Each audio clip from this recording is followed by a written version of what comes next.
지난 한 주간도 잘 좀 보내셨습니까? 우리는 지난 2달 동안 교회에서 예배를 하지 않고 가정에서 예배를 드렸습니다. 영적으로 쉽지 않은 시간이기는 했지만 그렇지만 또 의미 있는 시간이기도 했습니다. 이런 시간이 있었기 때문에 우리가 가진 신앙에 대해 생각해 볼 수 있게 되었습니다. 그동안 해보지 않았던 생각을 해보게 되었고 또 그동안 느껴보지 못한 것을 느꼈기도 했습니다. 예배의 소중함, 또 성도들 간의 교제의 중요성, 또 교회가 가지고 있는 의미, 이런 많은 생각을 해보게 되었습니다. 이제 다시 교회에서 예배를 시작하려고 합니다. 그동안 생각해왔던 신앙에 대한 근본적인 문제들, 믿음은 무엇인지, 또 교회는 무엇인지, 이와 같은 또 문제들, 질문들을 좀 정리해 보려고 좀 합니다. 요한 1서를 통해서 신앙의 근본적인 의미를 좀 여러분들과 좀 살펴보려고 좀 합니다. 과거에 우리가 단순히 알고 있었던 생각에 머물지 말고 지난 2달 또는 신속교회와 함께 했던 지난 시간에 이제 묵상을 좀 더해서 발전된 생각을 좀 해보면 좋겠다라는 생각을 갖습니다. 신앙에 있어서 가장 중요한 질문을 먼저 던져보겠습니다. 어떻게 예수 그리스도를 믿게 되었느냐 하는 질문입니다. 사실 믿음을 갖는다는 것은 쉬운 일은 아닙니다. 예수 그리스도가 태초부터 하나님과 함께 했던 하나님의 아들이라는 것, 또 하나님의 아들이 육신의 몸을 입고 세상에 왔다는 것, 또 그가 십자가에서 죽으시고 부활했다라는 이것을 믿는 일이 결코 쉬운 일은 아니지 않습니까? 그런데 우리는 그것을 믿고 있기 때문에 지금 우리가 이곳에 있는 것입니다. 정말 신비한 일이 우리에게 생겨난 것입니다. 물론 마음 다른 한편에 믿음에 대한 의구심도 들 수 있습니다. 사실 그런 의구심은 당연히 우리에게 생겨납니다. 이 세상에서 일어나는 아주 정상적인 일이라는 것입니다. 문제는 의구심이 없는 것이 아니라 그 의구심을 드러내지 않는 것에 있습니다. 그런데 많은 사람들이 그런 의구심을 드러내려 하지 않습니다. 그런 의구심 때문에 구원을 받지 못하면 어떡할까 하는 두려운 마음이 있어서일 수도 있고요. 다른 사람에게 의구심을 들키지 않고 싶은 마음이 있기 때문일 수도 있습니다. 그러나 그렇게 마음에 있는 그 의구심을 드러내지 않아도 사실은 그 의구심은 행동으로 드러나게 되어 있습니다. 어떻게 드러납니까? 여러 가지 행동으로 드러나게 됩니다. 하나님의 말씀을 의존하려 하지 않고 세상과 적당하게 타협하며 살려고 하는 삶이 바로 그런 행동 아니겠습니까? 그런 행동이 있다는 것은 마음에 그리스도와 그리스도의 말씀에 대한 의구심을 갖고 있다는 증거가 됩니다. 세상과 타협하는 것은 예수님을 통해 전해진 하나님의 말씀을 믿지 못하기 때문에 생겨나는 행동입니다. 말씀을 믿지 못한다는 것은 그 말씀을 증거한 예수님을 믿지 못하고 있다는 의미이기도 합니다. 믿음은 단순히 그리스도 예수가 하나님의 아들로 살다 죽으시고 부활했다라는 이야기를 믿는 것이 아닙니다. 예수님이 하나님의 아들이기 때문에 그분이 하신 말씀을 믿고 의지하는 것이 믿음인 것입니다. 사람들은 예수님에 대해 몇 가지 지식, 십자가의 죽으심, 그리고 부활과 같은 것을 알고 있으면 믿음이 있는 것이라고 생각합니다. 그러나 믿음은 그런 몇 가지 지식을 가지고 있는 것이 아니라 예수님이 하신 성경의 모든 말씀을 신뢰하고 그 말씀을 의지하고 결단하며 살아가는 삶을 믿음이라고 얘기할 수 있습니다.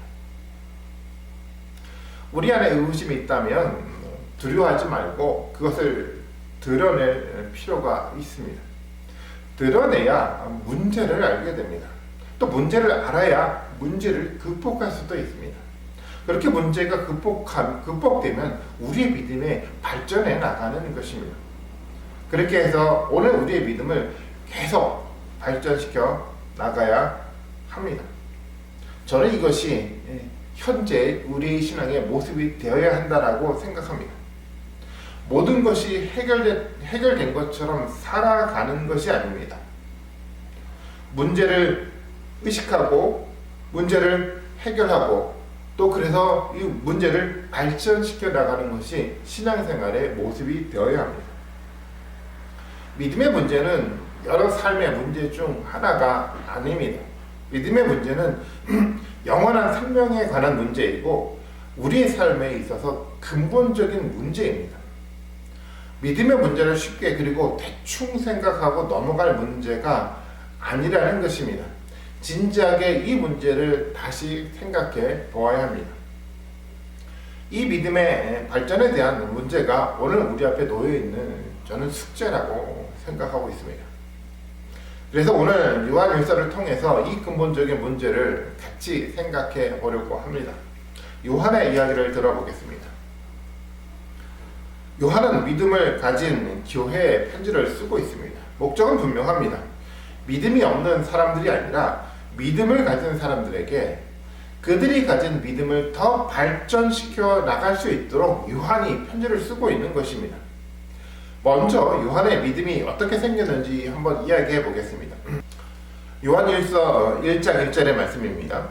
태초부터 있는 생명의 말씀에 관하여는 우리가 들은 바요 눈으로 본 바요 자세히 보고 우리의 손으로 만진 바다. 요한은 태초부터 있는 생명의 말씀을 귀로 들었고 또 눈으로 보았고 손으로 만져보았다라고 이야기했습니다. 우리가 잘 알고 있는 것처럼 요한은 예수님의 제자로 예수님과 함께 살았던 사람이었습니다. 직접 예수님의 이야기를 들었습니다. 그렇게 들었던 예수님의 이야기가 요한의 마음에서 사라질 리 없습니다. 생생하게 음성으로 요한의 마음에 남겨져 있었을 것입니다. 아무리 오랜 시간이 지난다고 해도 그 예수님의 이야기를 어떻게 잊을 수 있겠습니까? 그렇게 직접 들었던 예수님의 이야기를 가지고 요한은 태초부터 있는 말씀을 증거하고 있는 것입니다. 그리고 요한은 눈으로 또 보았습니다. 단순히 예수님의 몸을 보았다는 의미가 아닙니다. 예수님과 예수님이 하신 말씀이 요한의 눈앞에서 실제적으로 이루어지고 있는 것을 요한이 보았다는 의미입니다. 요한의 눈앞에서 오병이어의 기적이 일어났습니다. 병자가 고침을 받았고 죽은 사람이 일어나는 것을 보았습니다. 예수님의 말씀에 실현되고 있는 것을 요한은 직접 눈으로 본 것입니다. 그리고 나서 요한은 분명히 자신의 눈앞에서 일어난 사건을 증거하고 있습니다. 이러한 요한의 증거를 우리가 믿을 수 있습니까? 예, 믿을 수 있습니다. 그러한 증언은 요한만의 증언이 아니라 베드로, 바울과 같은 또 다른 많은 사람들이 증거했던 증언이기도 합니다. 여러 사람들이 했던 동일한 증언이라고 한다면 객관적으로 믿을 수 있는 믿음의 근거가 되지 않겠습니까? 그리고 무엇보다도 그런 증언을 한 사람들의 삶을 보면 그 증언에 더 신뢰가 생겨납니다. 그들은 세상에 추구하는 어떤 부귀 영화를 위해서 살지 않았습니다. 보통 거짓말을 하는 사람은 겉으로는 그럴듯하게 이야기를 하지만 뒤에서는 세상의 부귀 영화를 추구하며 살지 않습니까? 그러나 예수님의 증언자들은 그러지 않았습니다. 그들은 예수님이 걸었던 십자가의 길을 담대하게 걸었습니다.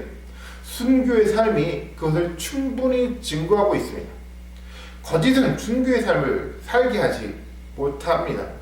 그런 용기의 결단은 그들의 눈에 보여진 그리스도가 거짓이 아니라 사실이기 때문입니다. 그것은 누구도 부정할 수 없는 사실입니다. 무엇보다 요한의 증언을 믿을 수 있는 것은 성령이 우리 안에서 동일하게 증언하고 있기 때문에 그렇습니다. 이해할 수 없는 그 말씀을 우리 안에서 성령이 증언하고 있기 때문에 믿음이 우리 가운데 생겨나는 것입니다. 요한은 그리고 손으로 만져봤다라고 이야기합니다. 손으로 그리스도를 만지고 그리스도가 한 일을 만져보며 실제로 살아있는 말씀을 느낀 것입니다.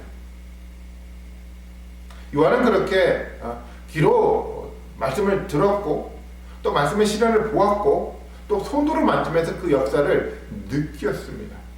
이렇게 세 번이나 강조한 것은 요한의 증거가 너무도 생생하게 요한 앞에 있었기 때문입니다. 정말 믿을 만한 것이라는 겁니다. 어떤 사람은 예수님을 직접 보아야 믿을 수 있지 않겠습니까? 라고 이야기를 합니다. 네, 우리도 직접 볼 수가 있습니다. 요한처럼 볼 수 있다라는 겁니다. 그런 면에서 저는 요한의 이야기가 아주 적절하다라고 생각하고 있습니다. 요한의 1절에서 태초에 있는 생명의 말씀에 대해 이야기하고 있습니다. 육체를 가진 그리스도라고 하지 않고 태초부터 그리스도가 가진 실제의 모습인 말씀에 대해 이야기하고 있는 것입니다. 그리스도를 통해서 보이고자 했던 것은 단순히 그리스도의 몸이 아니라 태초부터 있었던 말씀이었습니다. 그리스도를 통해 실현되는 말씀을 요한은 증언하려 한 것입니다. 그러기에 우리가 보아야 할 것은 그리스도의 몸이 아니라 그리스도를 통해서 실현된 말씀입니다. 이 말씀이 육신을 입은 그리스도를 통해서 보여졌습니다.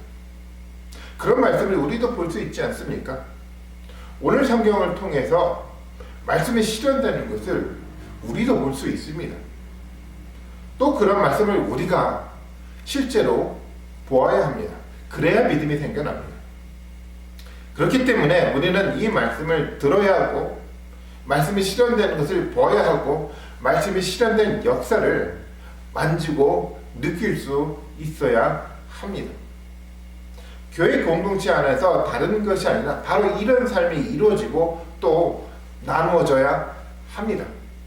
그래야 그리스도 예수를 믿는 믿음이 생겨나는 것입니다. 이 말씀을 저는 우리 모두가 정말 깊이 묵상해 보았으면 좋겠습니다.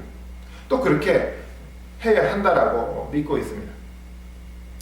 이전에서 요한이 한 말씀처럼 태초에 아버지와 함께 있었던 말씀이 1세기뿐만 아니라 오늘 우리에게도 나타났습니다. 그 말씀을 우리가 알아볼 수 있어야 합니다. 그리고 듣고 또 보고 느껴야 합니다. 그래야 예수님을 믿을 수 있게 됩니다. 그리고 믿음을 건강하게 발전시켜 나갈 수 있게 됩니다. 요한복음에서 요한은 안타까운 이야기를 했습니다. 요한복음 1장 10절과 11절의 말씀인데요. 제가 한번 읽어보겠습니다. 그가 세상에 계셨으며 세상은 그로 말미암아 지은 바 되었으되 세상이 그를 알지 못하였고 자기 땅에 오매 자기 백성이 영접하지 아니하였다라고 했습니다. 말씀이 육신이 되어 세상에 왔지만 사람들이 그를 알아보지 못했습니다. 그리고 그를 영접하지 않았습니다. 이런 안타까운 일이 오늘 우리에게도 사실 있습니다. 교회 밖에 있는 교회를 다니지 않는 사람들에게뿐만 아니라 교회 안에 있는 교회를 다니는 사람들에게도 정말 안타까운 이런 일이 있습니다. 너무 안타깝습니다. 교회를 오래 다녔음에도 불구하고 그리스도를 알지 못하는 일이 오늘 우리에게도 있을 수 있기 때문입니다. 우리는 어떻습니까? 하나님의 말씀이 우리에게 왔는데 그 말씀을 듣지 못하고 말씀의 실현을 보지 못하고 실현된 역사를 느끼지 못하는 안타까운 일이 오늘 우리에게도 혹시 있지 않습니까? 요한의 안타까움은 우리의 안타까움일 수 있습니다. 그러기에 우리는 다시 태초부터 있는 말씀에 집중해야 합니다. 말씀을 중심으로 예배를 드려야 합니다. 형식이 중요하지 않습니다. 장소도 중요하지 않습니다. 어떤 형식으로 어떤 장소에서 예배를 드리는가는 중요한 것이 아닙니다. 우리가 정말 놓치지 말아야 할 것은 살아있는 하나님의 말씀입니다. 그 말씀이 우리 앞에 나타나기를 갈망하며 예배를 드리고 그 말씀이 실현되는 것을 보고 느낄 수 있어야 합니다. 그렇게 말씀 위에 우리의 믿음을 발전시켜 나가야 합니다. 그래야 오늘날 혼돈의 세상에서 우리가 승리를 이룰 수 있게 되는 것입니다. 두 번째 질문을 던져보겠습니다. 그것은 우리 무엇을 믿어야 하느냐의 질문입니다. 믿음의 대상이 무엇인가 하는 문제입니다. 이런 쉬운 질문을 왜 하느냐 하시는 분이 있을지도 모르겠습니다. 사실 답은 정말 쉽습니다. 우리 모두가 암송하고 있는 것처럼 예수 그리스도를 믿어야 합니다. 그렇다면 다른 질문으로 한번 이 질문을 다시 만들어 해보겠습니다. 우리는 예수 그리스도와 함께 지금 무엇을 이루려고 하고 있습니까? 실제 우리 마음에 담겨 있는 답을 해보았으면 좋겠습니다. 이 세상에서의 물질적인 축복 혹은 장세 축복을 이루려고 하고 있습니까? 아니면 다른 그 무엇을 이루려고 하고 있습니까? 2절의 말씀을 보겠습니다. 요한일서 1장 2절의 말씀입니다. 이 생명이 나타내신 바 된지라 이 영원한 생명을 우리가 보았고 증언하여 너희에게 전하노니 이는 아버지와 함께 계시다가 우리에게 나타나신 바 된 이시니라. 이 말씀을 통해 요한이 무엇을 믿고 있는지 알게 됩니다. 요한의 증언은 생명에 대한 증언입니다. 생명이 그리스도를 통해 나타났고 영원한 생명이 세상에 드러났습니다. 이 영원한 생명은 무엇입니까? 죽지 않고 길게 사는 것을 의미합니까? 아닙니다. 그리스도를 통해 드러난 생명은 삶입니다.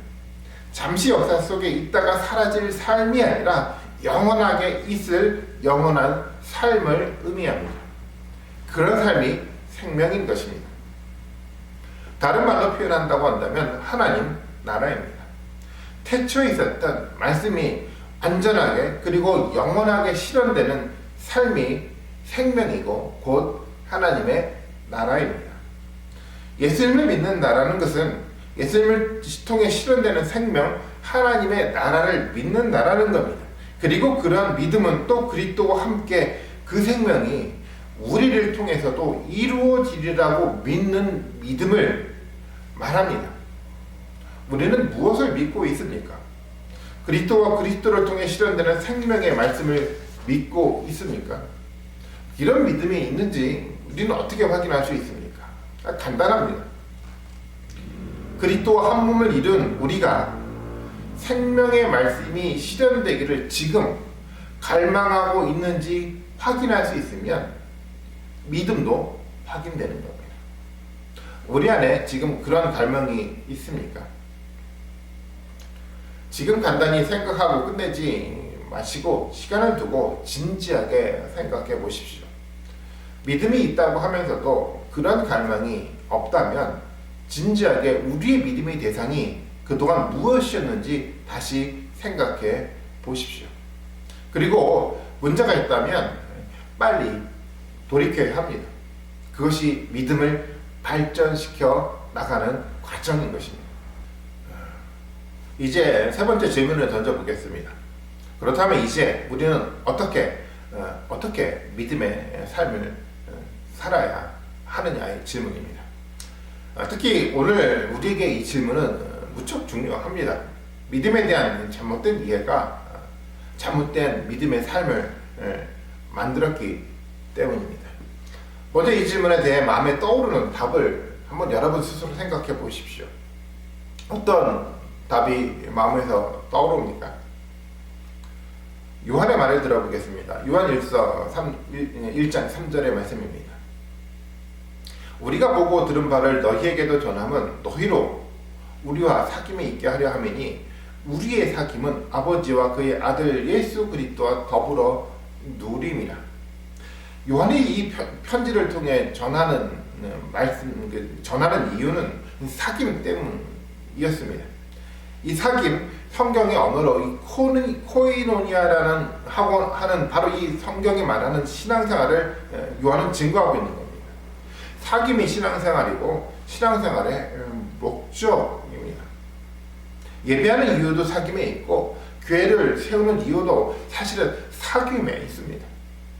이렇게 사귐을 하는 것이 곧 신앙생활입니다. 사실 이런 요한의 이야기가 오늘 우리에게는 사실은 익숙하지 않습니다. 세상도 그렇고 많은 교회도 이 사귐을 목적으로 공동체를 세워가지 않기 때문입니다. 교회의 부흥을 위한 수단 정도로 교회가 사귐을 생각해 왔습니다. 사귐을 중요하게 생각하지 않고 부흥을 위한 사역에 초점을 맞추어 왔습니다. 아마 사람들은 이런 이야기를 할 것입니다. 사귀어서 뭘 할 건데, 사귀기만 하면 뭐가 이루어져? 이런 이야기를 하게 될 것입니다. 그런데 아무것도 이루어지지 않아도 됩니다. 사귐이 신앙생활이고 곧 목적이기 때문입니다. 사귐만 잘하면 됩니다. 그런데 이 사귐은 세상 사람들이 하고 있는 이 먹고 마시며 즐기는 그런 사귐이 아니라는 것을 우리가 분명히 알아야 합니다. 이 사귐은 생명을 꿈꾸는 사귐이고, 이 사귐은 말씀 나눔과 말씀 실현을 갈망하게 하는 사귐이라는 겁니다. 이런 사귐을 통해서 건강한 삶이 만들어져 가면 당연히 건강한 성령의 사역이 우리를 통해서 만들어지게 되어 있습니다. 우리의 사귐을 통해 성령이 사역을 하는 것입니다. 그렇기 때문에 우리는 바르게 사귐을 하면서 성령이 우리를 통해 일하시도록 성령이 이끄는 대로 살아가면 되는 것입니다. 그것이 신앙생활입니다. 그동안 교회가 사람들이 하는 사역에 초점을 맞추다 보니까 신앙생활에서 가장 중요한 사귐을 사실 배우지 못했습니다. 무엇을 말해야 되는지, 또 어떻게 서로 섬겨야 하는지 모르고 또 서로 상처만 주며 살아왔습니다. 그리스도 안에서 형제 자매라고 말은 하지만 실제적으로 그렇게 느끼지 못하고 우리는 살아왔습니다. 사귀지 않았기 때문입니다. 사실 교회에서 일어나는 많은 문제는 사실은 이 사귐의 부족 때문에 생겨나는 문제입니다. 신앙생활은 사귐입니다. 사귐을 통해 성도들을 한 몸으로 만들어가야 하는 것입니다. 교회는 몸만 함께 모여있는 공동체가 아니라 사귐을 통해 마음이 함께 모여있는 공동체입니다. 다시 한번 말씀드리겠습니다. 교회는 몸만 함께 모여있는 단순한 공동체가 아니라 사귐을 통해 마음이 함께 모여있는 영적인 공동체인 것입니다. 신소교회가 저는 그런 사귐의 공동체가 되어야 한다라고 믿고 있습니다. 그리고 우리가 반드시 알아야 할 것은 이 사귐은 하나님과 그리스도가 함께 하는 사귐이라는 것입니다. 3절의 말씀을 한번 다시 보겠습니다. 1장 3절 말씀인데요. 우리가 보고 들은 바를 너에게 전함은 너희로 우리와 사귐 있게 하려니, 그 다음에 우리의 사귐은 아버지와 그의 아들 예수 그리스도와 더불어 누림이라. 우리의 사귐은 너와 나의 사귐이 아니라 하나님과 그리스도와 함께 사귐이 되어야 하는 것입니다. 우리의 사귐에 하나님과 예수님이 함께 있어야 한다라는 말입니다. 둘만이라고 생각하지 마십시오. 하나님과 예수님이 둘의 관계 속에서 함께 존재하고 있다라고 생각하고 살아야 합니다. 특히 누군가 싸우고 싶은 마음이 생겨날 때요, 누군가를 미워하는 마음이 생겨날 때 더 그렇게 우리는 생각해야만 합니다. 그리고 하나님과 예수님이 하는 사귐의 모습이 우리의 사귐에 있어야 합니다. 물론 이 이야기는 교회 안에서 하는 몇 가지 종교 의식을 말하지 않습니다. 이 이야기는 앞으로 요한이 해나갈 것이기 때문에 조금 더 기다려볼 필요가 있습니다. 중요한 것은 우리의 사귐은 세상에서의 사귐과는 근본적으로 다르다는 겁니다. 목적도 다르고 방법도 다릅니다. 완전히 새로운 사귐인 것입니다. 우리는 이 새로운 사귐을 배워야 합니다. 교회는 그런 완전히 새로운 사귐의 문화를 만들어 가야 합니다. 이것은 교회 앞에 놓여 있는 정말 중요한 숙제라고 저는 믿고 있습니다. 이 숙제만 바르게 해도 교회는 하나님이 기뻐하시는 공동체가 될 것입니다. 너무 성급하게 사귐에 대해 정의할 필요는 없습니다. 우리 모두가 이 주제에 대해 진지하게 고민을 지금부터 시작하면 됩니다. 그런 고민이 우리에게 사라지지 않으면 분명히 우리의 믿음은 자라갈 것입니다. 그렇게 믿음이 자라가면 우리의 삶은 어떻게 변해갈까요? 많은 변화가 생길 것입니다. 다양한 변화가 생길 것입니다. 성도들이 그리울 것입니다. 공동체로 모이고 싶어 할 것입니다. 무엇인가 손에 쥐고 있다고 하면 그것을 들고 나와서 함께 나누고 싶은 마음이 생겨날 것입니다. 그리고 무엇보다도 기쁨이 충만하게 될 것입니다. 4절의 말씀을 보겠습니다. 요한일서 1장 4절 말씀입니다. 우리가 이것을 쓰면 우리의 기쁨이 충만하게 하려 함이라. 기쁨을 위해서 요한이 편지를 쓰고 설교를 하고 있는 것입니다. 괴롭고 불편한 삶이 아니라 기쁜 삶을 회복하기 위해 이 말씀을 요한이 하고 있는 것입니다. 우리의 모습을 냉정하게 돌아다 보십시오. 사귐을 통한 기쁨이 지금 우리에게 있습니까? 기쁨이 충만하지 않다면 절대 다른 사람에게 문제가 있기 때문이 아니라는 것을 알아야 합니다. 보통 사람들은 문제가 생기면 다른 사람에게서 문제의 원인을 찾으려고 합니다. 그러나 우리가 알아야 할 것은 문제는 우리 안에 있습니다. 우리 안에서 우리의 믿음에서 문제를 찾아보아야 합니다. 절대 그 문제를 쉽게 생각하지 말고 감추려 하지도 말고 진지하게 드러내십시오. 그리고 오늘 우리에게 주시는 요한일서 말씀을 가지고 그 문제를 해결해 나가십시오. 그래야 우리의 믿음이 발전하고 신앙이 회복되는 것입니다. 회복되지도 않은 과거의 습관에 그대로 머물러 있지 마십시오. 지금의 혼돈의 시기에 그러한 습관은 절대 우리를 지켜내지 못합니다. 요한일서 말씀을 통해 믿음을 회복하십시오.